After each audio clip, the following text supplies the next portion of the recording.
एक बार भी मैं तुंदा इस डोगरी मैसेज विच स्वागत करी लैना और मैं आशा करना कि तुस मैसेज पिछले भी सुने बड़े शैल मैसेज जिहड़े वो रिकॉर्ड किए गए। अज मैं एक शैल मैसेज विच एक और बार तुंदा स्वागत करना और तुसां की इस समय के उपर सलाम करी लैना और मेरा प्यार बड़ा सलाम तुंदे कन्ने, मेरी प्रार्थना तुंदे कन्ने। आओ अस एक संदेश दे विच आगे वधी के इस गल की सुनिए। सच्ची शांति। हर एक इंसान जिहड़ा वो अज शांति की खोज करा है और शांति करने जीवन भी बतीत करने की कोशिश करा। इंसान शांति जिहड़ी वो ढूंढा रहा। मैं इस शब्द की एक साधारण शब्द नहीं समझता, ये बड़ा ही एक शक्तिशाली जिस असी आखी सकने हैं वो ये शब्द है शांति, सच्ची शांति। दुनिया दे विच बहुत सारियां शांति दी खोज इंसान करा रहा। इंसान सोचदा मेरे कोल पैसा आई जाग ते शांति आई जाग, नहीं होगा। इंसान सोचदा मेरे कश शैल गड्डी, शैल बंगला, शैल कोठी, शैल बिजनेस, शैल नौकरी, शैल बच्चे, अच्छी मेरी पोजीशन, अच्छा मेरा सब कुछ शैल हो ही जागते मिगी शांति मिली जाग।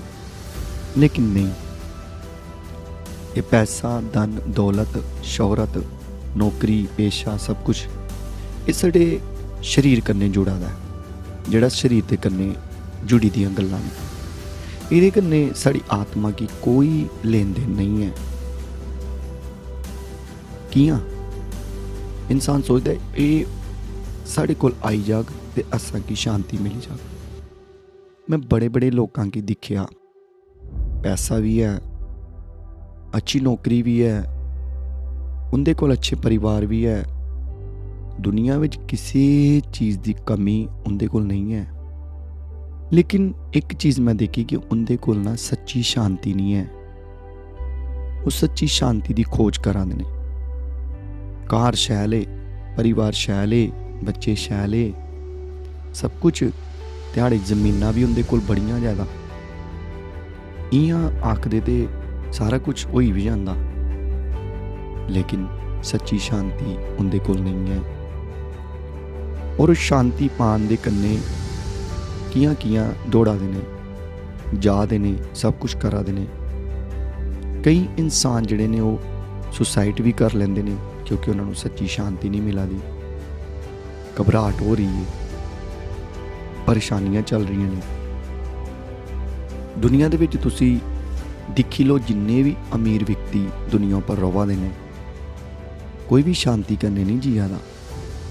तुस के सोचा दे हो इंदे कोल सब कुछ है ते, लेकिन मैं आज तुसां की दसना चाहना, अगर तुंदे कश दुनिया में कुछ नहीं है, अगर तुंदे कोल परमेश्वर है ना तो तुंदे घर दे विच शांति है। अगर तुंदे कोल परमेश्वर नहीं है तुस अशांत वाला जीवन जिया दे हो। आज तक शांति कोई दुकान ऊपर नहीं, कोई पेड़ ऊपर नहीं, या बड़ी बड़ी जगह के ऊपर तुसां की नहीं मिली सकती। ये ना समझो कि शांति उगा दी है तो अस जाके उसे तोड़ी लैग तो अस खाई लैग पी लैग हो जा, नहीं।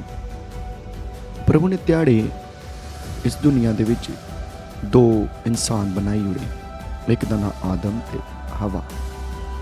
उन्हें की आख्या कि तुस इत्थे रवो, अनंत जीवन वो जिया दे ही, सही तरीके नाल रवा दे ही। लेकिन जदों ही उनके विच पाप आई गया तो उनके अंदरों शांति जिहड़ी वो खत्म हो गई। शांति तो वो दूर हो गई। इस दुनिया विच लड़ाइयाँ, झगड़े, खून खराबे, मुसीबतां, परेशानियां, दुख, चिंताएं चला दियां ने।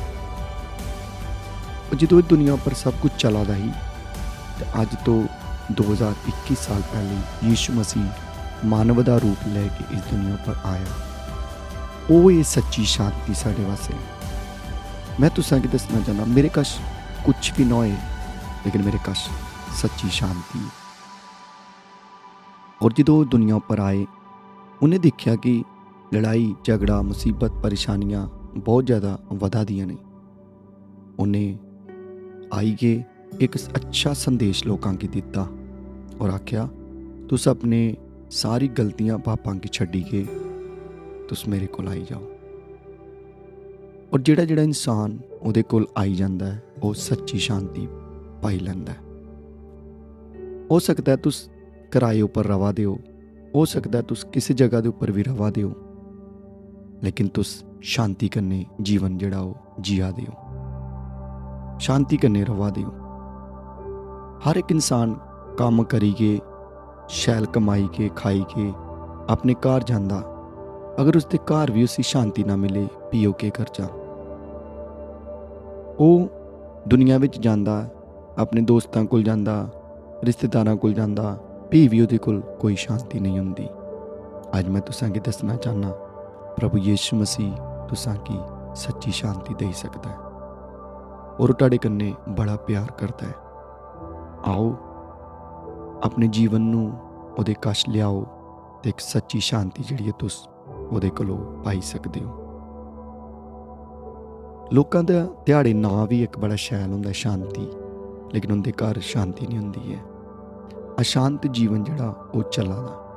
मिगी बड़े फोन कॉल आंदे, मेरे वास्ते प्रार्थना करी ओड़ो, मेरे वास्ते प्रार्थना करी ओड़ो, साढ़े घर ये परेशानी ये समस्या। तो मैं एक गल उन्होंने आखना तुस भी प्रार्थना करो तो तुस शांति पाई लै। पाप जिहड़ा साढ़े जीवन च आई जांदा ना उस असां की अशांत करी उड़दा है, लेकिन जदों अस सारी चीज़ां छड्डी के उहदे कश आई जाने आ तो वह असां की सच्ची शांति दे उड़दा है।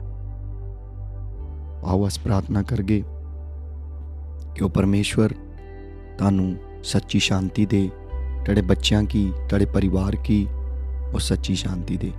एक दिन त्याड़े मेरे कोल भी कुछ नहीं है, लेकिन मैं भी उस प्रभु यीशु को आया और उसने मेरा जीवन बदली के मैं की अपनी शांति करने भरी उड़िया।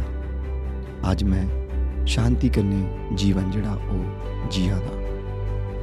मेरे कोल कुछ भी ना होए, लेकिन मेरे कोल प्रभु की शांति, प्रभु का आनंद, प्रभु की खुशी मेरे काशे और वही मिकी हिम्मत देंदी, मिकी ताकत देंदी ते भी मैं उस प्रभु के पीछे पीछे चलना। आओ प्रभु दे लोगो तुस भी उस प्रभु दे कोल आई जाओ और तुसां की शांति दे, तुहाडे घर च खुशियां रहन और अनंत जीवन जिहड़ा वो तुंदे घर दे विच वास करगा। आओ अस प्रार्थना करी लगे। ये प्रभु यीशु मसीह साढ़े उदारकर्ता ते चंगी शांति देने वाले यीशु, मैं तुंदे नाम दे विच प्रार्थना करना अज ध्याड़े जिंदे घर शांति नहीं है उन्हां की शांति करने भरी उड़ो, शांति वाला जीवन उसां की दई उड़ो। प्रभु दुनिया ध्याड़े दौड़ा दी जावा दी बड़ा कुछ करा दी है शांति पाउण वास्ते, लेकिन शांति सच्ची शांति उनके घर नहीं है। प्रभु जी मैं सच्चे दिल कन्ने उनके वास्ते प्रार्थना करना प्रभु, इस मैसेज के द्वारा उनकी मती मती आशीष दो और आज सारियां की अपनी शांति करने भरी हो प्रभु जी। प्रभु यीशु जी अपने दिल के ऊपर हथ रख के उनके वास्ते प्रार्थना करी लें। प्रभु यीशु लोग हो ही सकता है बीमार ने, हो ही सकता है इनके कोल बड़ी बड़ी समस्या दे विचों ये गुजरा दे ने, लेकिन आज मैं ये आखना प्रभु जी सच्ची शांति तुस इन्हां की दे जुड़ो, सच्ची शांति इनके घर वास करे। प्रभु यीशु तुस इंदे वास्ते साढ़े वास्ते कोड़े खादे और अपनी जान तुस सोली पर दे जुड़ी है। प्रभु यीशु तुस साढ़े कन्नै बहुत प्यार करते हो, साढ़े देश पर साढ़े पूरे प्रभु जी हर एक इंसान के उपर चाहे वो केड़ी भी जात का क्यों ना हो, प्रभु तुस जात पात नहीं पुछदे, तुस सारियां की शांति देंदे हो, सारा आदर अस तुसां की देने। ये प्रार्थना यीशु मसीह के नाम विच मंगी लैने। आमीन आमीन आमीन। एक बार भी तुंदे सारियां की प्यार बड़ा सलाम। तुस अपना ध्यान रखो। कमेंट बॉक्स विच लिखी ओड़ो अपनी प्रेयर रिक्वेस्ट ते अस तुंदे वास्ते प्रार्थना करगे। सारी टीम जिहड़ी है तुंदे वास्ते प्रार्थना करगी। प्रभु तुहानूं मती मती आशीष दे।